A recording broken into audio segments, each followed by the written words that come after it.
Hey, bienvenue dans un nouvel épisode de Biblioquette, épisode 4. Un épisode assez spécial puisque j'en profite pour me lancer un challenge, c'est de lire le plus possible en 24 heures.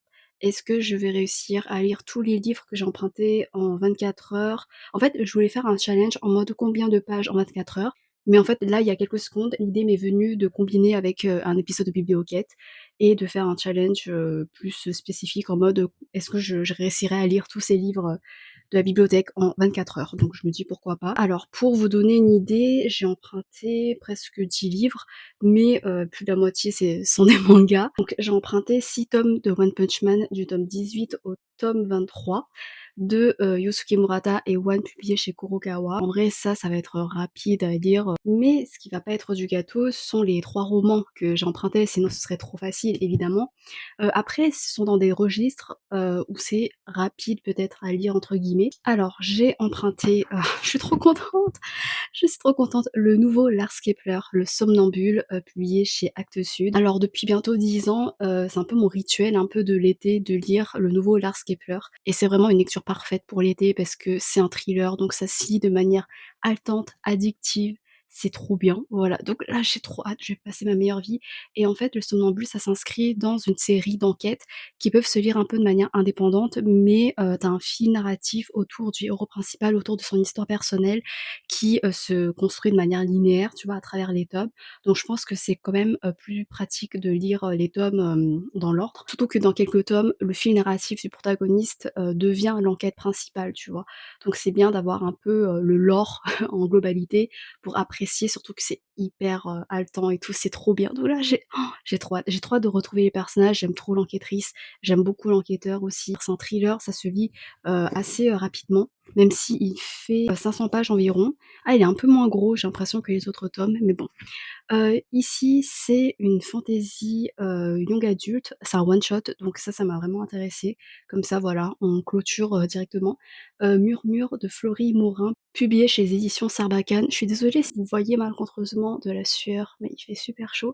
C'est bientôt la fin de la canicule. Alors là, pour lire, ça va être un régal. Je suis allée voir quand même, quelques critiques sur, Babelio et apparemment, l'univers, le world building, c'est vraiment le gros point fort. Ça a l'air assez, original, astucieux et en plus un one shot du coup, voilà, ça va se lire, bien. Il fait à peu près 430 pages. Donc déjà les 2 ça fait 930 pages et j'ai emprunté une cosy fantasy, dans l'univers, de Legends and Lattes, Canaille et couteau, de Travis Baldree chez les éditions, Inis. Alors en fait c'est le tome 3, mais j'ai pas lu le tome 2, j'ai lu Legends and Lattes que j'ai beaucoup apprécié. Si vous voulez, je vous mets ma chronique, en barre d'infos et je crois que les tomes peuvent se lire indépendamment. Le tome 2, c'est un préquel qui recouvre, les aventures de l'héroïne d'il y a 20 ans et là c'est 20 ans après. Là, c'est dans le présent. Je crois que c'est dans la même période que Legends and Lattes apparemment parce qu'on va suivre Sal, je sais plus c'est qui va ouvrir une librairie, à côté, du café justement de l'héroïne de Legends and Lattes, de ce que j'ai compris. Donc pourquoi pas? Ça m'a plus intéressé, le pitch m'a plus intéressé puisque c'est dans la continuité de Legends and Lattes et pour l'instant je suis pas trop intéressée par le préquel, par, le passé, de l'héroïne. Donc voilà, j'ai préféré, m'attaquer au tome 3 ici et il fait pareil, il fait 430 pages, tout pile, et comme c'est une cosy fantasy, et je pense que ça peut se lire, assez «facilement» entre guillemets, enfin assez rapidement. Est-ce que dans ce vlog en 24 heures, j'ai réussirai à lire au moins 1360 pages? Heu, c'est beaucoup. En fait, je sais pas. Je sais que si, j'enchaînais, les 24 heures, tu vois, en une journée, je réussirais pas parce que et à un moment donné, je fatigue trop. Mais je vais appliquer, la méthode des booktubeuses qui se chronomètrent, ce sera plus pratique. Je sais pas trop si c'est un peu de la triche. C'est juste, une manière très astucieuse, de jouer le jeu et voilà, du coup, j'allumerai mon chronomètre, quand je lirai et promis, je ne tricherai pas. Je sais pas du tout, combien de temps ça me prend pour lire un roman de 500 pages, tu vois? Je me suis jamais chronométrée. Donc là, je suis curieuse de voir, 24 heures, ça correspond à combien de pages? Voili voilou, on verra et j'ai trop hâte.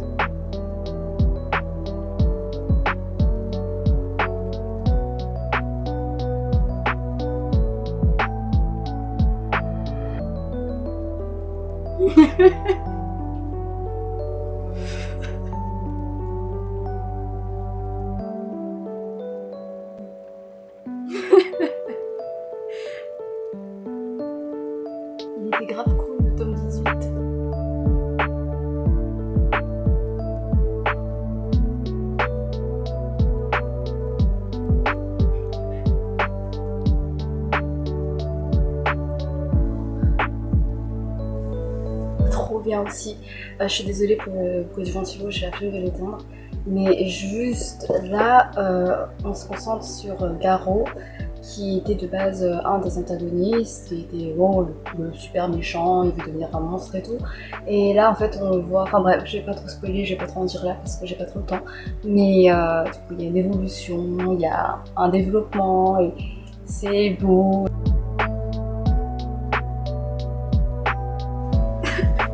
C'est quoi ce design là?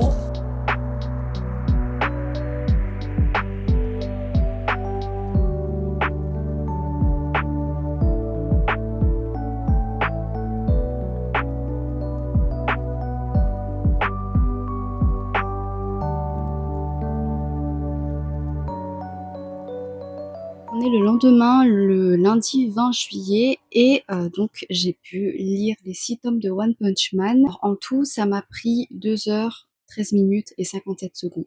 Là, j'ai bien accroché. En fait, ce que je reprochais dans mes précédentes chroniques sur One Punch Man, c'était que j'avais l'impression de rester un peu en surface au niveau de la hype, de l'engouement, parce que j'étais pas forcément attachée au personnage. En fait, je cherchais un peu ce coup de cœur, ou en tout cas un attachement très fort. Et là, je commence vraiment à en avoir autour du personnage de Garo, qui est un personnage montré d'abord comme un antagoniste et qui se révèle un peu plus complexe, un peu plus touchant.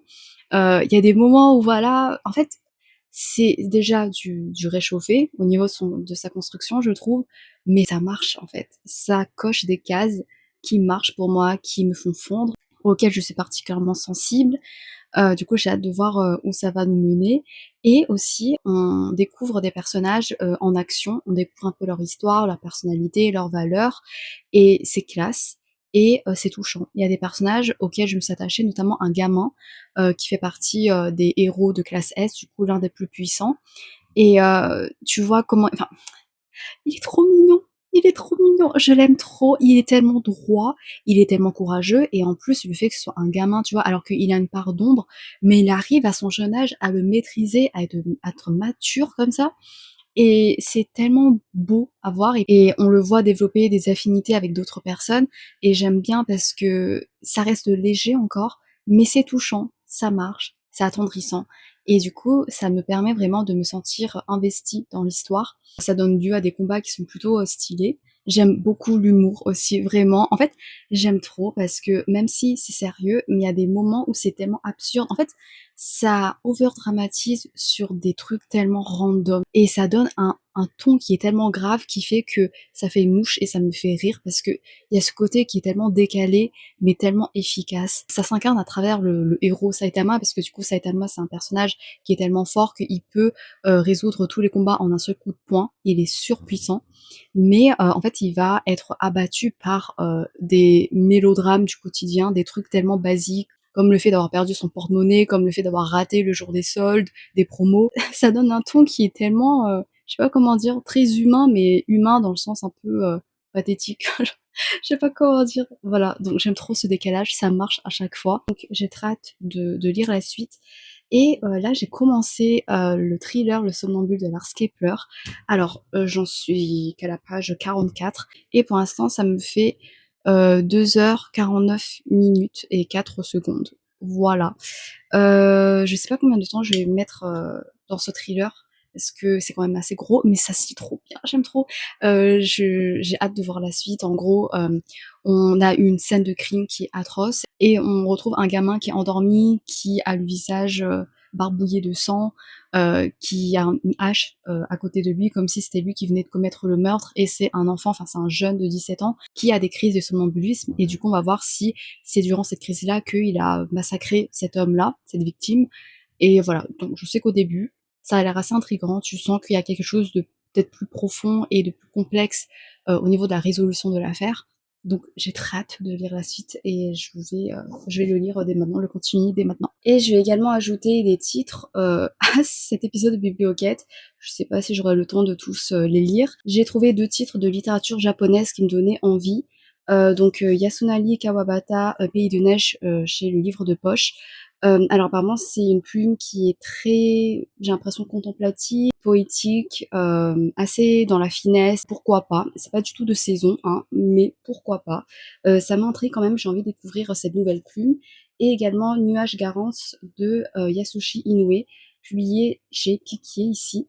Donc ici, c'est un recueil de nouvelles qui vont, dessiner, le portrait d'enfants au Japon, comment, face au monde adulte, leur innocence, leur insouciance vont être mises à l'épreuve, je crois, d'après le résumé. Donc je me dis ça peut avoir un côté assez poignant, également assez tendre.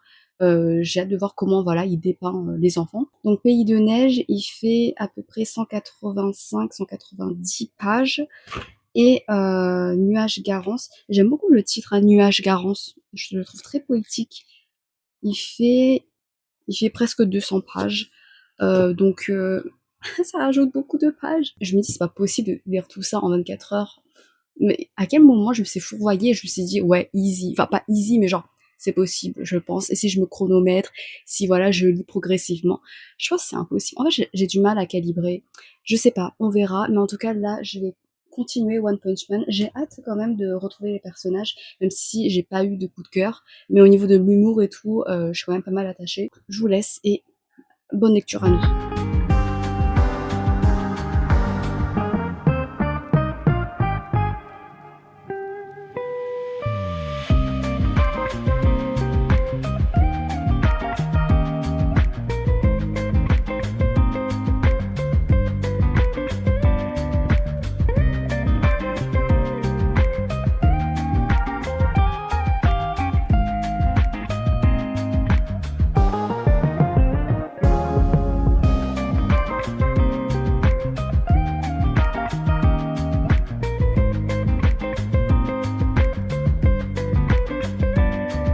Je retrouve, on est le vendredi 24 juillet et je viens pour faire un petit bilan du Somnambule de Lars Kepler que j'ai pu terminer hier soir et qui m'a bien accompagnée pendant quelques jours durant cette période d'été assez douce par rapport à la canicule. Vraiment, j'ai passé ma meilleure vie, même si j'ai des choses à redire par rapport à ce thriller, à ce tome-là.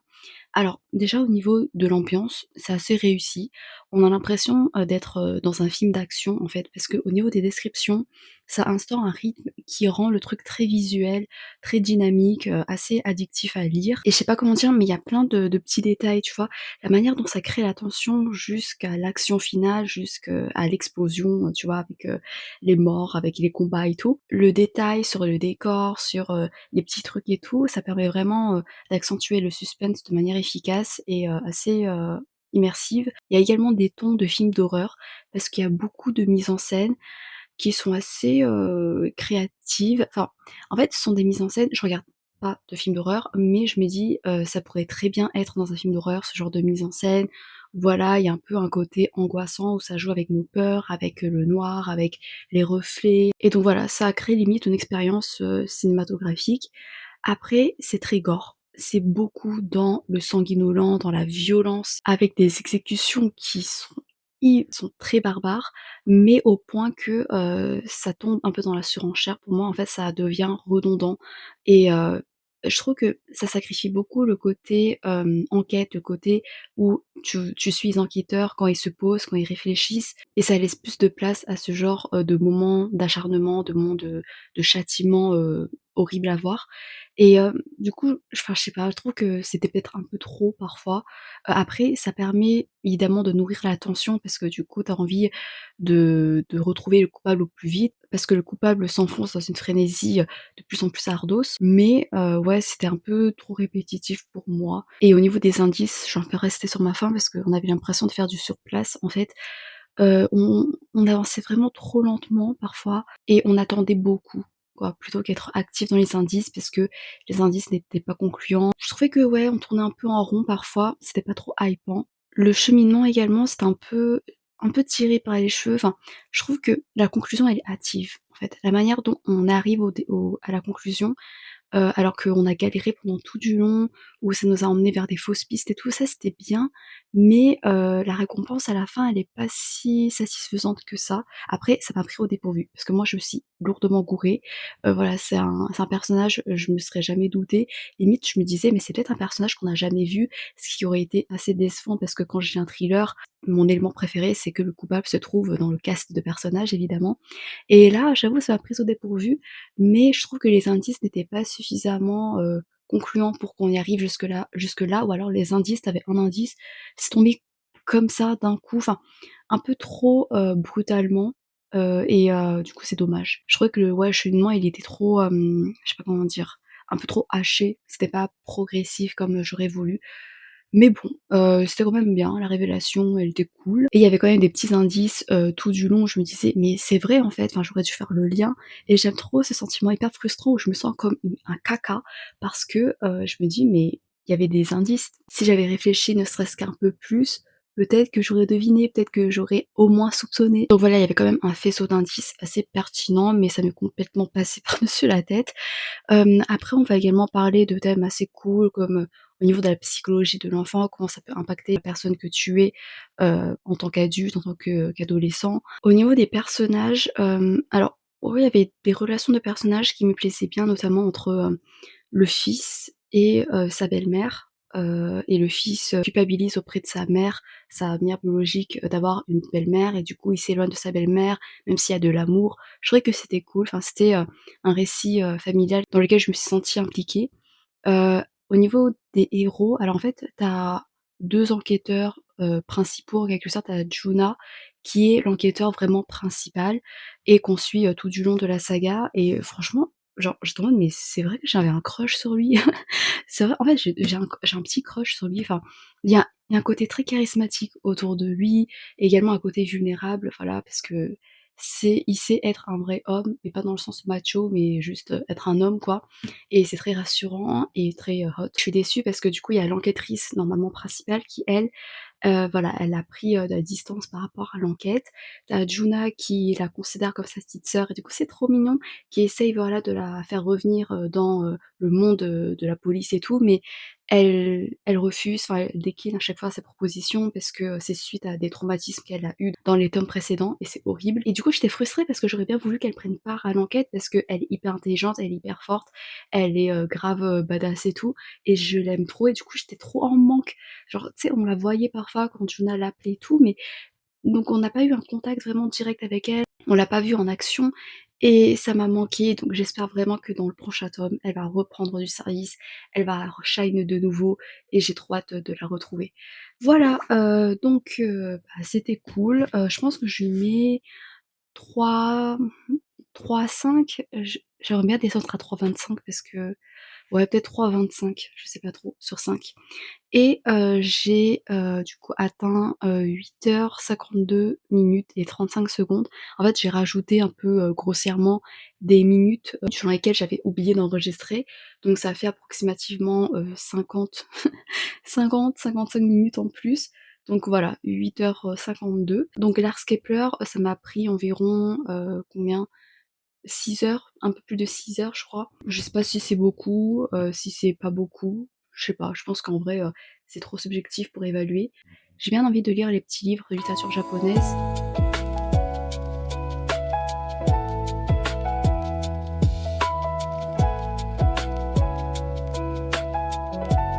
Samedi 1er août et je vous retrouve enfin pour un petit update lecture parce que ça fait longtemps depuis que j'ai pu tourner pour ce vlog. Entre temps j'ai eu le temps de me procurer du nouveau matos comme vous avez peut-être pu le constater avec une nouvelle qualité visuelle, une nouvelle qualité audio et je suis désolée si ce genre de variation au sein d'une même vidéo vous perturbe un peu. Voilà, je suis désolée si c'est un peu dérangeant mais j'essaye encore de m'entraîner avec ce nouveau matos assez quali parce que j'ai vraiment pas l'habitude d'avoir ce genre de choses. Désolée si au début il y a quelques maladresses en termes de réglage, n'hésitez pas à me donner des conseils, hein. Donc je vous retrouve pour quelques updates lecture. Alors j'avoue que je suis pas dans un mood très fameux en termes de lecture là. C'est regrettable, parce que là, aujourd'hui, signe mon premier jour de vacances et je l'ai attendu depuis tellement longtemps et je me suis dit: «Ouais, comme ça, je vais pouvoir lire autant, de temps que je veux, vraiment pour, rattraper mes lectures et tout et pour pouvoir, bah, faire pas mal de contenu». Le truc, c'est que là, j'ai la flemme et c'est horrible. Alors déjà pour le challenge de 24 heures, je suis à 12h46 et 35 secondes, mais j'ai un peu dévié de mon objectif principal en termes de lecture. Alors, au début ça a bien commencé, donc Le Somnambule, One Punch Man. Là j'ai lu Nuages Garance de Yasushi Inoue, publié chez Piquet. Et en gros c'est un recueil de nouvelles qui adopte le point de vue d'un enfant qui va se confronter un peu à des problèmes d'adultes. En tout cas, il va être témoin de problèmes d'adultes, il va pas forcément le vivre lui. Et donc, on va avoir un peu la société adulte, la vie adulte à travers la perspective d'un enfant, comment il aborde, est-ce que ça peut bousculer en lui. Il y a des nouvelles que j'ai trouvées assez sensibles, que j'ai trouvé que il y avait un brin un peu poétique, un peu mélancolique aussi. Et du coup, c'était bien, mais après, ça m'a pas transcendé, quoi. Je pense que j'ai pas été assez sensible à la richesse et je pense que je l'ai lu trop rapidement et c'est le genre de livre où il faut peut-être relire plusieurs fois, où il faut peut-être le laisser mûrir, mariner en nous pour vraiment apprécier à sa juste valeur la richesse du récit, des récits. Donc voilà, en vrai je vous le conseille parce qu'il y a des récits quand même que j'ai bien aimés. Ensuite, j'ai essayé de lire ce matin ce roman, Canaille et couteau de Legends and Lattes, enfin une histoire de Legends and Lattes, de Travis Baldree, publié chez les éditions Inis. Alors, Legends and Lattes, j'avais beaucoup aimé, vraiment, j'avais passé un super moment. Le truc, c'est que ici, j'ai eu une faute choix. Déjà, Legends and Lattes, j'avais lu en VO et je trouvais que ça passait mieux, et là, en version française, alors c'est peut-être que moi, mais je sais pas, j'ai du mal, je coince avec la traduction française. Je sais pas, peut-être que je suis pas dans une bonne disposition d'esprit, peut-être que je suis pas assez concentrée. C'est très possible, hein, vraiment. Mais du coup, j'arrivais pas à rentrer dans l'univers. J'ai lu à peu près 100 pages, enfin 100 pages tout pile même. J'ai eu une fausse joie parce que en gros, au début, on nous pond un pitch où on va suivre l'une des anciennes camarades de Viv, qui est l'héroïne de Legends et Lattes, qui a ouvert son café. Cette amie-là qui va également s'implanter dans cette ville-là pour ouvrir sa librairie. Dès le début, ça va changer de trajectoire parce que cette amie-là, elle s'épanouit pas dans ce métier, dans cet environnement, même si tout se passe à merveille. Mais il y a un truc qui lui manque et du coup, elle va s'engager dans une autre aventure. Et autant le pitch, en vrai, ce retournement de situation, j'aime bien parce que ça montre que même si tout semble parfait, s'il y a quelque chose qui coince en toi, c'est un truc à ne pas négliger et c'est pas parce que tout semble parfait que tu vas te forcer à être heureux, heureuse.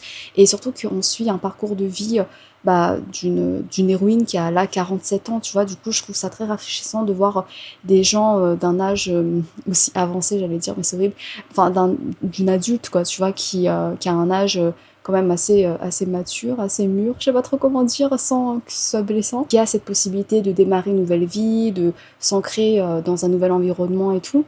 C'est vraiment cool. Et là, le fait qu'elle se cherche encore, donc ça, c'est très rafraîchissant en guise de représentation en quelque sorte. Mais du coup, j'ai une fausse joie parce que je pensais qu'on allait retrouver de manière plus développée les personnages qu'on avait rencontrés dans Legends and Lattes, parce que en fait là je les ai retrouvés alors que je les avais totalement zappés et je me suis rendu compte que je les aimais trop. En fait, ça m'a rappelé à quel point j'avais été attendrie par eux, genre notamment le pâtissier là qui est très introverti, enfin très timide. Je me rappelle qu'il me faisait trop craquer et en fait là on va genre quitter cet environnement qu'on avait dans Legends of Lattes pour s'embarquer dans une nouvelle aventure. Et même si c'est une aventure aux côtés notamment d'une elfe qui est décrite comme une guerrière légendaire et qui a l'air trop badass, et genre j'avais trop envie pas de la pécho parce que je viens à peine de la rencontrer, mais je commençais à développer un peu un crush sur elle, tu vois. Genre c'est l'elfe là sur la couverture, je sais pas si vous voyez. Attendez, j'essaie de faire le focus. Je sais pas comment on fait le focus, est-ce que c'est comme ça? Ou est-ce que vous voyez? Quand je l'ai vue sur la couverture, je me suis dit, elle m'intéresse, mais au niveau de la narration, je sais pas, il y a un truc qui bloquait et je voulais pas me forcer. Je me suis dit, c'est peut-être pas le bon moment. J'étais pas plus intéressée que ça par cette nouvelle aventure, du coup, j'ai préféré lâcher. Donc, ça, je l'ai lu une petite heure, voilà. Et après j'ai abandonné, donc c'est pas très glorieux. Je me suis penchée sur des mangas que j'ai pu emprunter, parce que là je suis pas trop dans le mood de roman, alors que j'en ai emprunté encore en médiathèque parce que j'y suis retournée. Mais là, je sais pas, peut-être plus tard, hein, peut-être qu'il faut juste attendre. Sinon, j'ai dévoré la duologie de manga qui s'appelle Mon mari dort dans le congélateur de Misaki Yazuki. Alors j'ai été interpellée par ce titre-là, évidemment. Et en gros, on va rencontrer une femme qui vient de tuer son mari, parce que son mari la battait, enfin, l'agressait sexuellement et tout, enfin, était un mec horrible. Donc en vrai, voilà, on se dit, bon, voilà, il est mort, mais voilà, il a un peu mérité. Elle a caché son mari dans le congélateur de glace qu'elle a hérité de son grand-père et qui est dans la remise du jardin. Ils se sont libérés et le lendemain, elle se réveille, elle est en mode « Ah, c'est vrai, je suis libre et tout. » Franchement, on était en mode « Ouais, girl, bravo à toi, vas-y, vis ta vie. » Et là, il y a un mec qui se pointe chez elle et en fait, c'est son mari. Et en fait, il vient et il fait comme si de rien n'était, comme si elle avait pas tué. Et du coup, tu te dis, mais attends, mais peut-être qu'elle a halluciné, mais le corps est encore, tu vois, dans la remise, dans le congélateur. Donc, qui est cette personne qui ressemble comme deux gouttes d'eau à son mari, qui a les mêmes mimiques, qui a les mêmes souvenirs que ce mari-là? Donc, est-ce what? Voilà. Et franchement, c'est hyper hypant, quoi. Surtout qu'il y a vraiment cette atmosphère très oppressante, très glaçante. Également, ce décalage un peu dans le ton, parce qu'au début, on dirait que ça prend pas très au sérieux le fait d'avoir commis un meurtre, même si c'est le meurtre de quelqu'un d'horrible, et un meurtre, ça pèse toujours sur la conscience, normalement. Et au début, il y avait un peu un côté un peu léger, mais petit à petit, ce que j'aimais bien, c'est que ça interrogeait un peu le fait de commettre un meurtre. Enfin, évidemment que c'est mal, mais du coup, ça approfondissait ça, mais ça approfondissait pas assez. En fait, ça aurait pu explorer vraiment ce truc autour de l'héroïne, sur le poids du meurtre, sur le prix de la liberté, sur ces blessures qu'elle a eues de la part de son mari, sur la question du pervers narcissique, qui est un mécanisme qui est très rodé, parce qu'un coup, il la tabasse et un coup, il est super gentil avec elle. Enfin, tu vois, c'est un mécanisme qu'on connaît quoi, chez les pervers narcissiques, chez les violences domestiques et tout.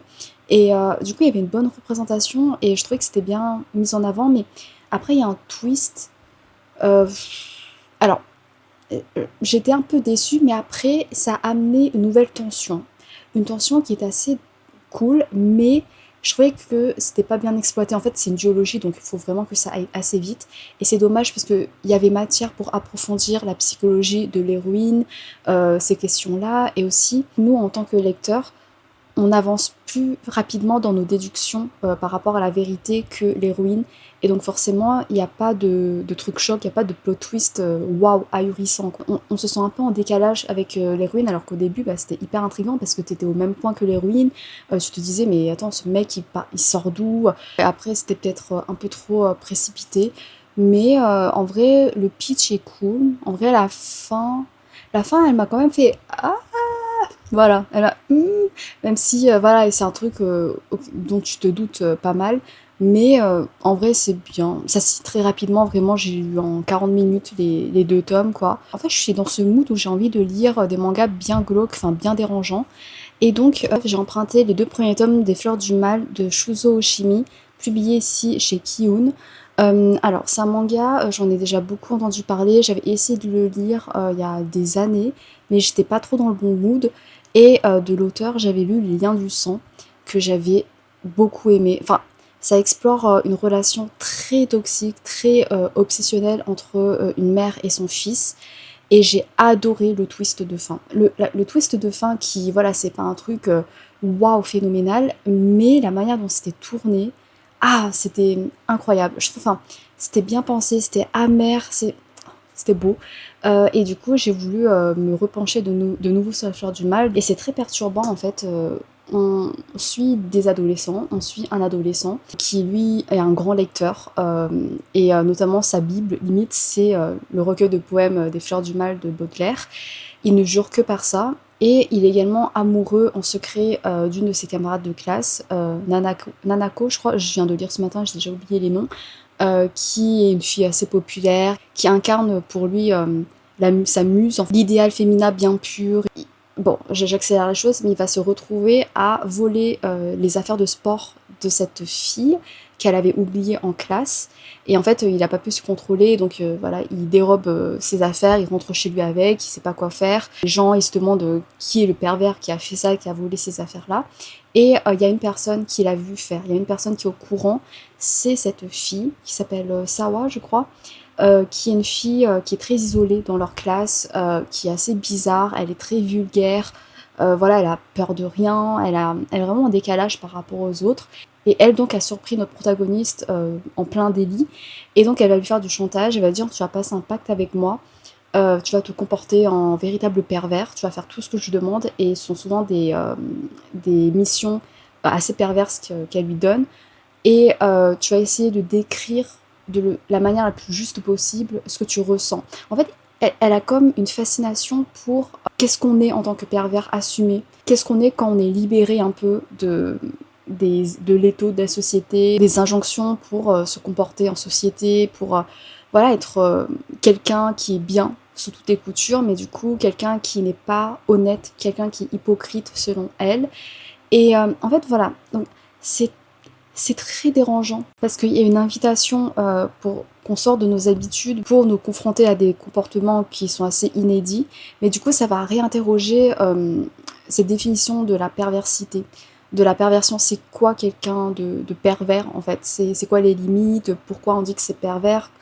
Après, là, c'est parce que c'est moralement discutable ce que le mec a commis, mais après, là, ouais, il a une vision très. Enfin, il y a une vision. Lui, il a une vision très manichéenne des choses, en mode ça c'est pur, ça c'est pervers. Et j'imagine qu'après, genre, ça va être plus nuancé sur le fait d'être à la fois pur et pervers. Genre, est-ce que bah, pervers c'est forcément condamnable? Je sais pas, en fait, je suis vraiment perdue parce que ça donne un ton très dérangeant au truc, donc forcément, on a envie de se dire, bah oui, c'est condamnable, enfin, c'est perturbant, quoi, tu vois. Mais j'imagine qu'il y aura un propos plus complexe, plus nuancé, notamment peut-être autour du personnage de Nanako ou Nanao, je sais plus, qui elle incarne un peu ouais, la muse, la fille hyper pure et tout, et j'imagine bah, c'est pas juste ça, quoi, tu vois. J'explique très mal, je suis désolée, mais je suis vraiment perdue en fait. Le héros, lui, donc, tu sens qu'il réprime, il a peur de se comporter comme un pervers, enfin, il s'est déjà comporté comme un pervers, mais il essaie de se repentir, il essaye de suivre un idéal masculin, voilà, qui lui tient à cœur, qui serait à la hauteur de Nanako, mais qu'il a du mal, surtout avec Sawa, qui elle est très flippante, elle est toujours sur son dos, elle lui donne des ordres horribles, tu sens qu'elle essaie de lui repousser dans ses retranchements, qu'elle essaie vraiment de le modeler dans l'image de perversité pure à laquelle elle veut assister. J'ai hâte quand même de lire la suite pour voir à quel point ça va aller loin. Mais l'auteur, il est un peu, je sais pas, en fait, il est un peu perturbant. Parce que tu sens qu'il s'inspire pas mal de sa vie pour écrire le personnage du héros, justement. À un moment, il dit lui-même qu'il a fait des choses pires un peu que le héros. Il en donne un exemple. Après, il était au collège. Donc voilà, j'imagine, enfin j'espère que depuis il s'est repenti, il arrive à en parler parce que bah, il s'est repenti depuis, tu vois. Mais c'est un peu en mode bref, bon, bref, mais après je vais lire la suite, hein. Après j'ai pu emprunter d'autres livres quand je suis allée en médiathèque, mais c'était parce que j'étais motivée pour les lire et parce que la médiathèque elle est fermée, donc je me suis dit que j'allais me faire un stock de livres pour les vacances. Le truc c'est que la semaine prochaine je pars et j'ai pas forcément envie de prendre des gros livres, et là ce sont que des gros livres, et j'ai pas envie de me charger, donc je sais pas. Je sais pas. En plus, je vais devoir tourner ce vlog avant de partir parce que je pourrais pas tourner pendant que je serai en vacances avec des gens. Mais par exemple, j'ai emprunté un Keigo Higashino, Le cygne et la chauve-souris, chez Actes Sud. Alors, j'avoue que j'ai emprunté parce que bah, justement l'auteur est malheureusement décédé récemment à cause d'un cancer, je crois. Et en fait, je me suis rendu compte que j'ai jamais lu de livre de cet auteur. Il m'avait intriguée depuis pas mal de temps en tant qu'auteur de thriller japonais, mais je sais pas, j'ai jamais franchi le pas. Et là, bah, c'est seulement à son décès où je me suis mise à vraiment m'intéresser. Et ce livre était mis en avant dans ma médiathèque, sûrement à l'occasion bah, de sa mort. Voilà, donc je sais pas trop si je vais être motivée à lire parce qu'apparemment il y a quand même pas mal de détails. Enfin, l'auteur apparemment il prend vraiment son temps, tu vois, s'il y a une enquête, il y a un meurtre, il y a un truc à résoudre, mais il y a également beaucoup de détails. Et là, comme je suis d'humeur un peu mollassonne en termes de lecture, je sais pas si j'aurai la force. Sinon, il y a le book club des cœurs solitaires de Lucy Gilmore, publié chez les éditions Erol. Alors, Lucy Gilmore, je crois que j'en ai déjà entendu parler sur Booktube. Ouais, ça a l'air d'être un truc assez feel good, qui pourrait me faire du bien. Je me suis dit pourquoi pas, peut-être que je serais dans ce mood-là, mais j'avoue que là, bah bon, peut-être. Peut-être que ça pourra remplacer la Cozy Fantasy de Canaille et Couteau qui n'avait pas vraiment fonctionné. Peut-être que ça pourra m'apporter le truc feel good que je recherche en ce moment. Le truc, c'est qu'en ce moment, je suis vraiment dans un mood où j'ai envie de regarder des séries plutôt. Mais on n'est pas dans un 24 heures regarder des séries, on est dans un 24 heures lecture. Je suis perdue. En fait, j'ai envie quand même de faire un vlog lecture assez construit, mais, euh, mais c'est dur quand t'as pas de lecture à présenter parce que t'as la flemme de lire. Donc voilà, je sais pas, j'ai l'impression le résultat il va être pathétique hein, dans ce vlog, je sais pas quoi lire. Là vraiment, il me donne pas vraiment envie. Je suis désolée d'avance si il y aura pas beaucoup de contenu. En fait, je me disais 24 heures de lecture, ça va passer super vite. En fait, l'objectif ce serait de lire un maximum de livres en 24 heures, mais je me suis rendu compte que quand on triche comme moi, genre quand on chronomètre juste et pas qu'on lit sur genre une période de 24 heures en un jour, tu vois, bah, c'est hyper facile et c'est même assez long parce que tu découpes à chaque fois et en vrai, en 24 heures, tu as le temps de lire pas mal de choses. Donc je suis plus trop motivée là. Mais il me reste la moitié des 24 heures. J'ai pas abandonné comme ça se fait pas. Je sais pas. Bon, je verrai, on verra. Hey, on est le mercredi 5 août et je retrouve dans de meilleures dispositions parce que j'ai retrouvé le goût de la lecture. Quand je vous ai pris précédemment, j'étais assez pessimiste, je me disais là j'ai vraiment envie de rien. Il fallait juste que j'ouvre un livre et que je me force un peu juste au début pour que en fait ça revienne. Et je me suis au début un peu forcée à commencer le book club des Cœurs solitaires de Lucie Gilmore publié chez Erol. Franchement, au début, je me disais non, je sens que ça va pas passer, ça correspond pas au mood dans lequel je suis. Et en fait, si. Franchement, c'était une bonne surprise. J'ai passé un très bon moment de lecture. Ça m'a pris à peu près 5 heures de lecture. Donc après, j'ai atteint les 16-17 heures. Il y a à peu près un peu plus de 450 pages. Je ferai le compte à la fin, le compte final. C'est pas le genre de livre que je vais lire à outrance parce que je sens qu'avec ce genre littéraire où c'est, je sais pas comment dire, c'est très feel good, très sentimental, un peu leçon de vie, tu vois. Je sens que je peux me lasser facilement. Donc voilà, je lis à petite dose et pour l'instant, franchement, c'est tombé au bon moment. En gros, on va suivre au début notre bibliothécaire, Sloane. Sa vie paraît parfaite. Enfin, elle est fiancée à un mec qui est pété de thunes, qui est attentionné, elle s'entend bien avec ses collègues. Il y a un truc assez particulier dans son quotidien depuis quelques temps. Elle côtoie régulièrement un usager qui vient à la bibliothèque. C'est un vieil homme qui est très acariâtre, que tout le monde redoute pour son très mauvais caractère, très acerbe, très grincheux et très condescendant. Sloane, elle aime bien leur joute verbale, elle aime bien leur dynamique parce qu'à chaque fois, voilà, ils se challengent un peu dans leurs discussions, dans leurs débats. Et elle, ça la fait se sentir vivante. Jusqu'au jour où, à un moment, le vieil homme ne vient plus.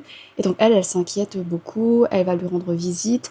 Et de fil en aiguille, elle va rencontrer d'autres personnes. Et j'explique très mal, mais en gros, cet homme, il est passionné de littérature. Enfin, c'est un ancien prof de littérature, donc il a beaucoup, beaucoup de livres chez lui.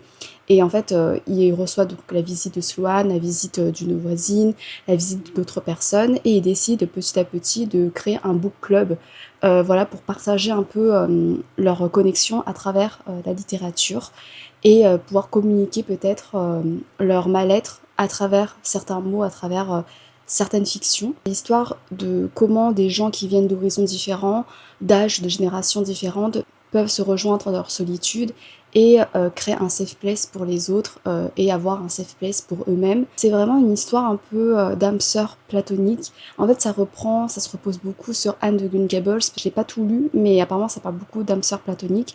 Et j'avoue que ça m'a vraiment donné envie d'essayer de relire ce livre parce que j'avais abandonné, je sentais que j'étais pas dans le bon mood. Et là, la manière dont ça exploitait le livre, la manière dont ça permettait de romantiser la lecture, ça donnait quand même envie de me replonger et de déceler également les phrases et citations qui pourraient également résonner en moi.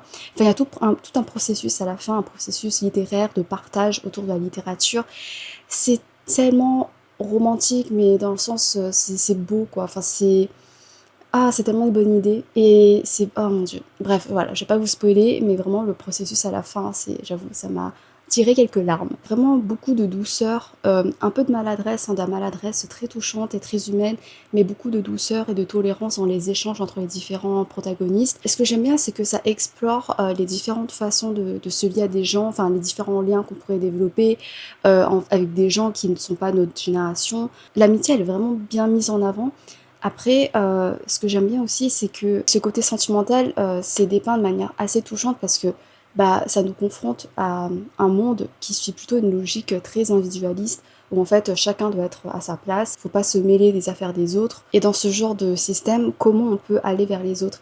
Et ça s'incarne à travers notamment Sloane, qui elle, c'est une femme qui fonctionne, qui agit surtout en fonction de ses sentiments plutôt que de sa logique. Et ça peut entrer en conflit avec le fonctionnement des autres. Les gens, par exemple, bah, en fait comme nous, hein, qui avons du mal à demander de l'aide, à venir en aide aux autres parce qu'on se dit que c'est pas à notre place et comment aider quelqu'un alors que la personne te rejette. Et ça montre comment ça peut gêner un peu la société quand on aide les gens de manière peu conventionnelle, par exemple venir en aide voilà, à un vieil homme qui t'a rien demandé, qui est odieux avec tout le monde, mais toi t'as envie de l'aider, mais est-ce que t'as la bonne place parce que t'es même pas de sa famille, vous vous rencontrez dans un cadre professionnel de ta profession, donc voilà, c'est un cadre assez particulier. Est-ce que tu peux outrepasser cette barrière-là pour aller vers lui de manière plus humaine et plus intime? Ça fait formidablement écho au métier de bibliothécaire, qui est un métier très humain, et où les frontières entre, je trouve, profession et humanité se brouillent assez facilement parce que les bibliothécaires, ils peuvent remplir des missions qui sont pas de l'ordre de leur métier. Par exemple, pour aider des gens. Je sais que dans la bibliothèque où j'avais fait mon stage, ma responsable, elle aidait régulièrement des migrants à faire leurs papiers, à voilà, construire un bon CV. Et ça rentre pas forcément dans les missions définies d'une bibliothécaire. Et je trouve ça tellement beau, enfin, c'est pour ça que j'adore ce métier-là, même si j'en suis pas une, malheureusement, parce que j'ai essuyé énormément de refus. Donc le fait que Sloane ce soit une bibliothécaire, je trouve qu'il y avait un bon parallèle autour de ce sujet-là, de la barrière entre profession et humain, quoi. Et puis c'était doux également pour moi de voir comment Sloane elle était prête à aider le vieil homme. Comment il s'appelle? Il s'appelle Arthur. Parce que moi je sais que je pourrais pas faire ça à sa place parce que je suis tellement ancrée dans les dictats de la société et dans cette logique très individualiste. Genre quand je vois des gens qui ont besoin d'aide, évidemment que je les aide, hein, mais j'irai peut-être pas par moi-même. Genre par rapport à Sloane, je pense que si ma chef me disait que non, si tu vas essayer de le voir, c'est une atteinte à sa vie privée, c'est pas à toi de t'occuper de ça, bah moi je me rétracterais, tu vois, genre je n'oserais pas aller le voir, alors que Sloane, elle, bah elle croit en ses convictions, elle croit en ses sentiments, elle croit en ses valeurs, et du coup elle y va, quitte à se faire virer ou quoi. Donc voilà, elle a une force d'esprit qui fait du bien, et c'est comme ça qu'on devrait se conduire après dans la limite du possible, quoi, parce que voilà, tu peux pas te forcer dans la vie des gens comme ça. Mais ici ça marchait bien, et puis au final ça s'est bien passé. Mais aussi face à un vieil homme qui est hyper virulent dans ses propos, qui te taille. Mais en fait, parfois, il lui dit des trucs, mais c'est horrible, c'est hyper blessant. Ah, vraiment, il est antipathique. Après, on apprend à s'attacher à lui, hein. Voilà, il est très, très, très, très émotionnellement constipé, socialement constipé. J'avais dit que j'aimais beaucoup ce genre de personnage, mais là, c'est un level. T'es en mode, mec, t'es un vieil homme, t'as eu du temps pour mûrir, tu te plonges dans des histoires qui respirent la bienveillance et tout. Et t'es toujours aussi odieux, enfin à un moment donné, fais un effort quoi. Mais il fait quelques petits efforts, même si c'est toujours les autres qui doivent venir vers lui. Et c'est ça qui est assez particulier aussi, c'est que moi j'aurais pas la patience hein, pour supporter, honnêtement, j'aurais pas la patience pour supporter un client pareil. Je ferais comme le collègue et l'ami de Sloane, genre je me cacherais dès qu'il rentrerait dans le lieu de taf.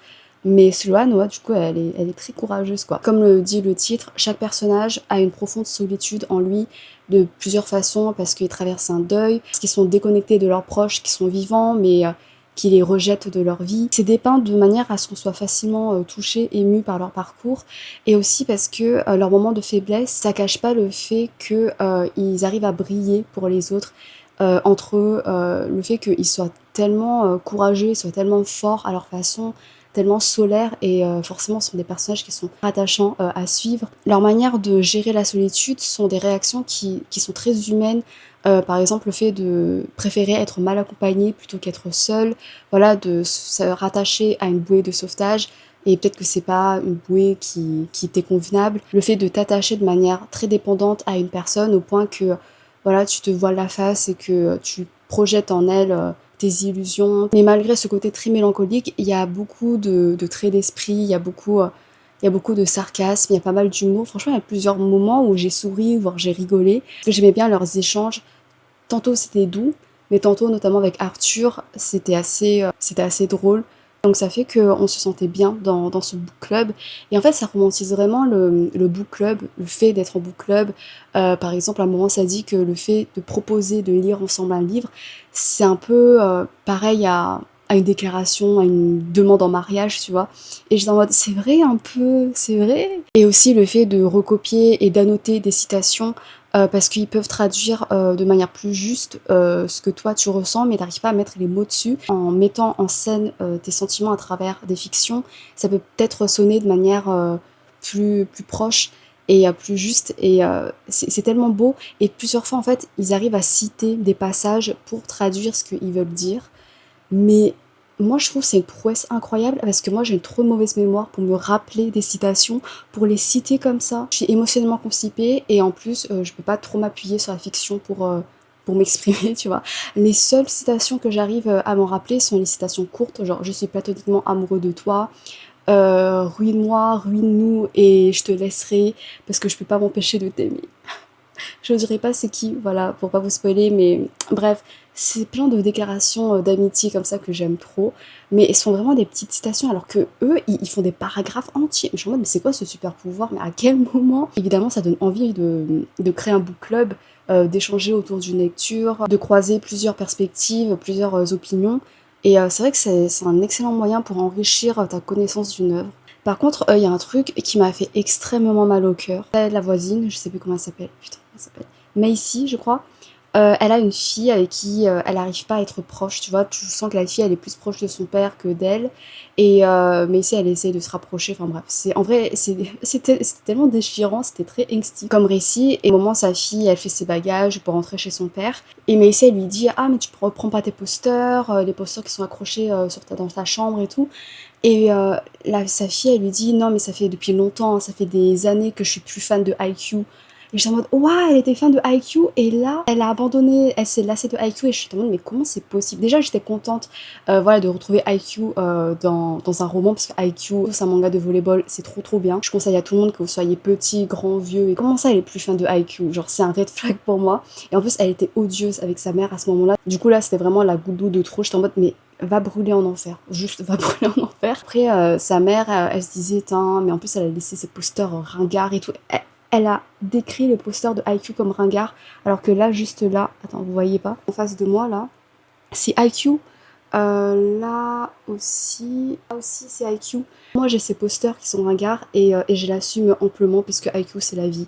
Voilà, du coup je me suis sentie vraiment trigger parce que j'ai vraiment vu ça comme une attaque personnelle. Voilà. Mais sinon, grosso modo, bah, j'ai passé un super moment. Franchement, je pense que je lui mets 4 sur 5. Facile. C'était doux, c'était tendre, c'était très rigolo. C'était frais. Il y avait des moments où j'avais du mal à comprendre un peu je sais pas, j'avais un peu du mal avec la narration. Mais sinon, globalement, j'ai bien aimé. Donc, je pense pas que ce sera mon seul Lucy Gilmore. Mais je pense que je vais attendre encore un peu parce que, comme je l'ai dit, voilà, c'est pas le genre de littérature que je vais lire beaucoup.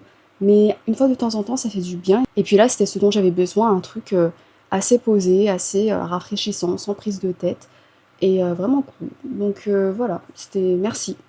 Parce que le fait de mettre en avant ce genre de relation, je sais plus du coup si vous êtes droit maintenant, parce que je vous ai reposé de manière un peu bordélique, mais le fait de mettre en avant des relations amicales comme ça fait du bien. Puis il y a une petite romance, genre en douceur, en arrière-plan, qui se concrétise pas vraiment à la fin et ça me va parfaitement parce que c'était juste la petite dose parfaite pour moi qui suis un peu allergique à la romance. C'était très doux, c'était mignon. J'ai cherché un autre roman. J'ai feuilleté un peu Murmure, mais je pense pas que je vais le lire. En le feuilletant, j'ai pas senti que j'avais envie de m'y plonger, alors qu'il y a des illustrations, il y a une ambiance qui a l'air assez cool, mais j'avoue que je suis pas dans le mood et je voulais pas me forcer. Et puis il est lourd, donc j'avais la flemme. Et hier soir, je me suis penchée sans grande conviction. Vraiment, je me suis dit j'allais abandonner à 17h sur 24 du challenge. J'allais abandonner le challenge parce que je voulais passer à autre chose. Parce que là, je viens de recevoir des livres que je veux absolument dévorer pour un autre vlog spécial vacances, voilà, où je vous emmène en vacances avec moi, pourquoi pas. Je voulais vraiment clôturer ce vlog là, mais hier, donc je me suis dit, vas-y, essaye quand même un peu, parce que je savais pas quoi foutre de ma soirée. Je me suis dit, essaye de commencer un autre livre, comme ça l'a été pour le book club des cœurs solitaires. Et donc j'ai commencé le Higashino, le cygne et la chauve-souris. C'est bien. Alors, je suis qu'à 100 pages, à peu près, 109 pages. Là, j'ai atteint les 19 heures, je crois, à peu près, de lecture. Est-ce que je fais l'effort d'aller prendre le chronomètre? Moi, j'ai la flemme. Faites-moi confiance, c'était à peu près 19 heures de lecture. Voilà, du coup, j'ai lu à peu près pendant 2 heures et demie. Et j'aime bien. En fait, de base, j'avais peur parce que j'avais lu des critiques. J'avais l'impression que c'était assez lent, qu'il y avait beaucoup, beaucoup de détails et que du coup, ça noyait peut-être un peu l'enquête. Mais pour l'instant, l'enquête démarre à un rythme assez soutenu. Il y a des indices qui s'enchaînent. C'est très prenant, vraiment. Et putain, j'ai trop hâte de le continuer. Peut-être qu'à un moment donné, il va y avoir quelques moments un peu plus mous. Mais pour l'instant, la plume, elle est efficace. Donc vraiment, pour l'instant, j'aime bien. Donc je pense que je vais terminer ce vlog avec ce roman-là. Parce que là, il me reste 5 heures de lecture et je pense que bah, ça va m'occuper à peu près, tu vois. Donc voilà, pour l'instant, c'est plus positif que ce à quoi je m'attendais bah, quand je vous avais pris précédemment.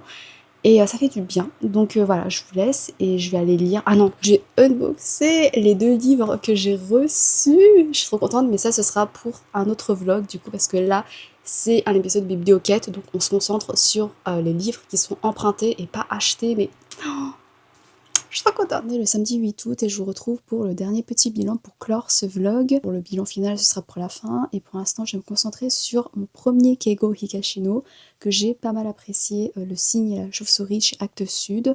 Donc il fait à peu près 400 et quelques pages.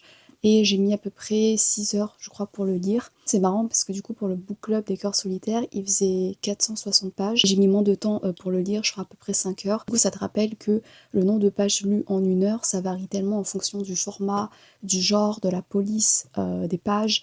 Donc en fait, il y a tellement de choses à prendre en compte et que c'est dur d'évaluer combien de pages tu peux lire en 1 heure, quoi. Dans ce roman, on va avoir le meurtre d'un avocat qui est très apprécié, donc on ne sait pas du tout qui pourrait lui en vouloir au point de le tuer, surtout que ça avait l'air prémédité. Et là, il y a un homme qui se dénonce, qui raconte tout, qui raconte que c'est lui qui a tué.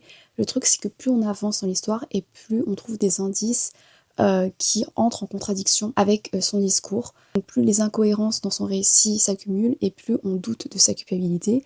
Donc pourquoi est-ce qu'il aurait menti? Qui est le véritable coupable? Et également, cette affaire-là est liée à une autre affaire antérieure qui s'est déroulée dans les années 80. Donc voilà, on sent que c'est lié. Enfin, on sait que c'est lié un peu dès le début.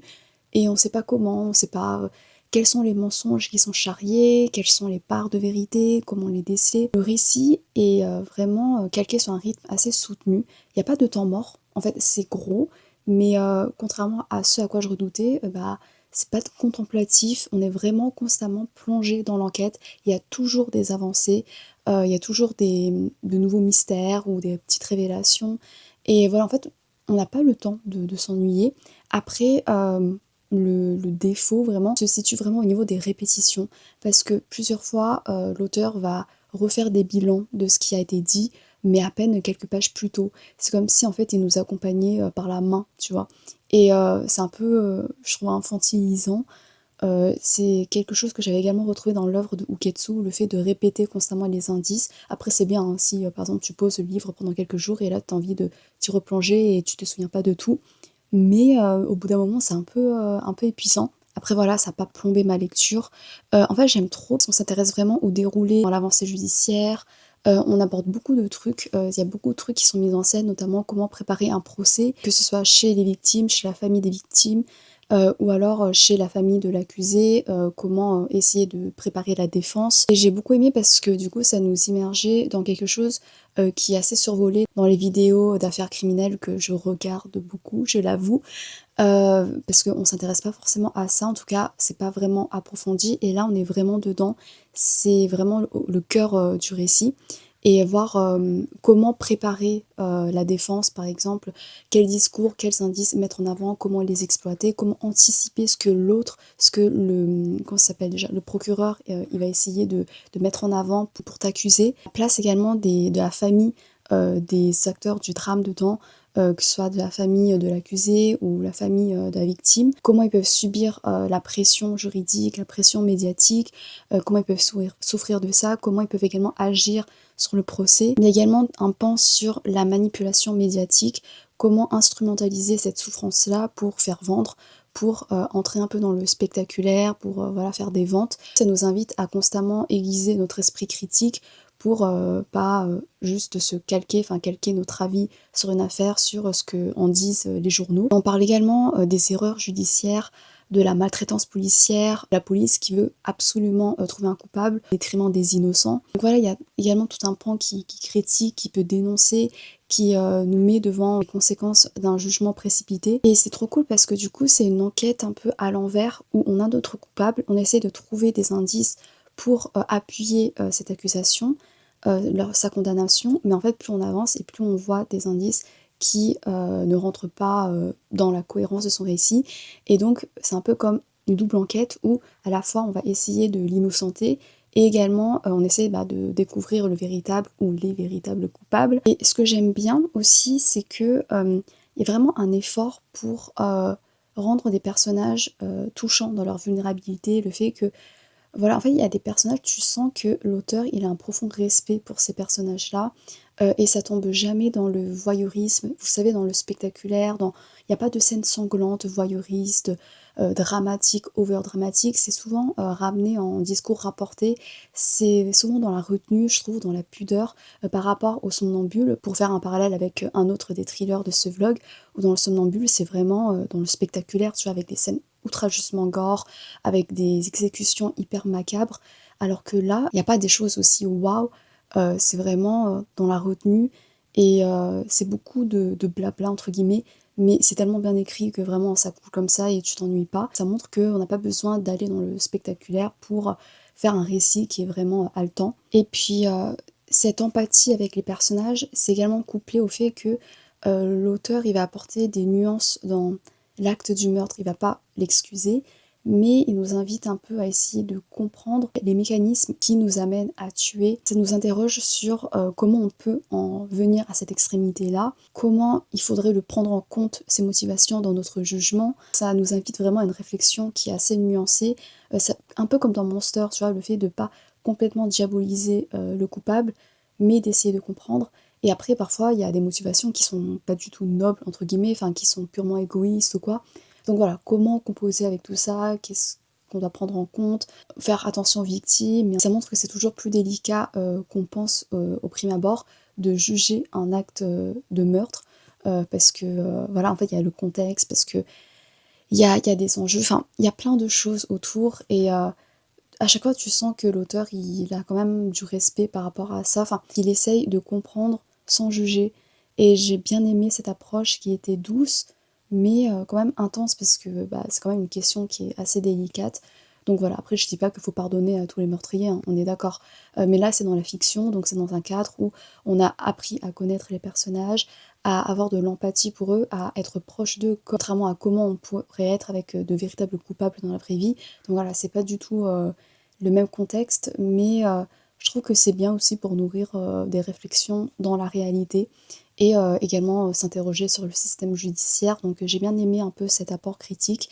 Et aussi un petit ajout qui m'a pas mal touchée, c'est que un des personnages dedans a un cancer du côlon, et c'est de ça qu'est décédé l'auteur. Donc je crois que ce roman il a été écrit en 2023, un truc comme ça. J'imagine que l'auteur il s'est projeté dans ce personnage-là. Donc ça a fait un parallèle autobiographique qui n'a pas laissé insensible, quoi, évidemment. Donc voilà, je lirai d'autres romans de lui parce que j'aime beaucoup. Vraiment, c'est prenant, il n'y a pas de temps mort, c'est cool. J'aime bien les personnages, c'est intriguant, et j'ai pas du tout deviné la fin. J'ai deviné la fin, mais quand on a commencé à avoir des indices qui pointaient vers cette direction-là, mais du coup, j'ai pas émis cette hypothèse de moi-même. En fait, c'est tellement, comment dire, c'est pas que c'est tordu, c'est limite tellement perché. Enfin, en fait, c'est même pas perché, c'est pas what the fuck, mais quand même, t'es en mode ah ouais, la vérité, elle est quand même plus complexe que ce à quoi je m'attendais, quoi. Donc franchement, pas mal. J'ai été prise au dépourvu. Et pourquoi pas lire également ces autres romans en dehors du thriller, comme Le Bazar du magasin Nakaya, je sais plus, un truc comme ça. Même si c'est plutôt science-fiction, et j'avoue que j'ai du mal avec la science-fiction, mais à voir. Franchement, je tenterai.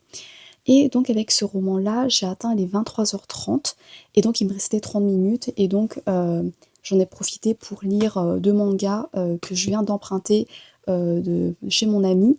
Les tomes 6 et 7 de Tsugai de Hiromu Arakawa, publiés chez Kurokawa. C'est de l'autrice de Fullmetal, donc c'est de la qualité assurée. Je vais pas trop en parler, mais avec ces 2 mangas, j'ai atteint, suspense, suspense, les 24 heures, 21 minutes et 52 secondes. Donc voilà, j'ai un peu dépassé. Mais voilà, j'ai atteint les 24 heures. Ouais, en fait, c'est quand même satisfaisant d'avoir un chronomètre qui aille jusque-là. Parce que c'est la première fois, parce que je n'utilise jamais de chronomètre, comme je fais jamais de sport et tout. Bilan très très bref de Tsugai, c'est trop bien. J'aime trop le concept des Tsugai. En fait, ce sont des sortes de divinités, et il y a de toutes sortes. Il y a plein de pouvoirs différents, il y a plein d'aspects, d'apparences différentes. C'est hyper créatif, c'est trop cool de découvrir à chaque fois de nouveaux Tsugai. Il y a des Tsugai qui sont trop mignons. Attendez, j'essaie de vous montrer. Non mais regardez-moi, mais c'est petit. Je pleurais tellement ils sont trop mignons. C'est des petits Tsugai. Après, il y a des Tsugai qui sont plus monstrueux, un peu comme celui-là, tu vois. Comme dans Full Metal et Silver Spoon, les autres œuvres de l'autrice, il y a de l'humour. C'est tellement drôle. Et c'est bien calibré. Vraiment, c'est pépitas. Il y a de l'action. C'est assez sanglant. Genre, il y a des démembrements, des décapitations et tout. C'est assez hard, mais après, ça va. Des personnages grave attachants, charismatiques. J'aime trop Gabi. Vraiment, dans le tome 6, dans le tome 7, dans le tome 6, je crois, elle m'a elle m'a époustouflée. Je l'aime trop, cette fille. Il y a une histoire fraternelle avec des jumeaux qui sont traqués, qui eux, ils partent à la recherche également de leurs parents qui ont disparu. Il y a des petits complots entre des clans, il y a des destinées, des histoires de destinées, il y a des trahisons. Enfin, en fait, c'est tellement fourni, c'est bien. C'est un shonen qui est consistant, tu vois.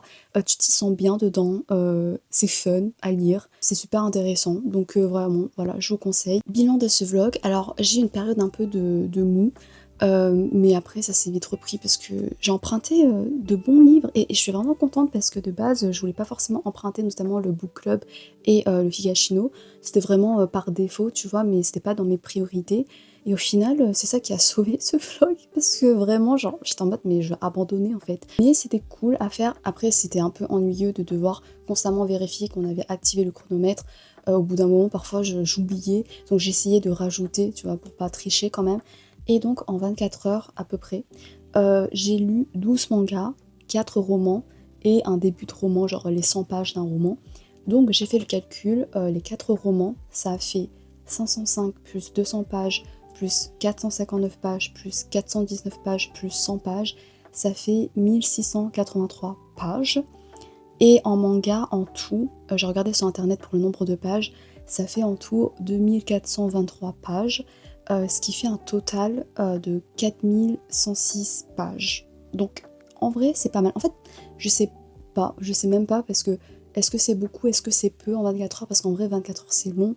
Au début, je me disais non, mais 1000 pages en 24 heures serait. Mais évidemment que c'est faisable si tu découpes, tu divises ces 24 heures en plusieurs journées. Genre, je suis débile en fait. Mais évidemment que ce sera une autre paire de manches quand je vais essayer 24 heures en une journée. Là, je vais être fatiguée. Mais à essayer également, parce que là, c'était. C'est pas que c'était trop facile, mais bon, c'était vraiment juste pour évaluer en 24 heures combien de livres je peux lire. Et du coup, en 24 heures, je peux lire à peu près 5 romans. Voilà, je sais il y a sûrement des gens qui peuvent en lire plus, mais après c'est pas une compétition. Je suis contente, 5 romans, c'est déjà beaucoup, hein. Après ça dépend, ça varie, parce que là c'était pas des pavés dans le sens où c'est pas des gros sagas, enfin des gros tomes de fantasy de 700-800 pages, tu vois, voire 1000 pages comme les Sanderson ou le Trône de Fer.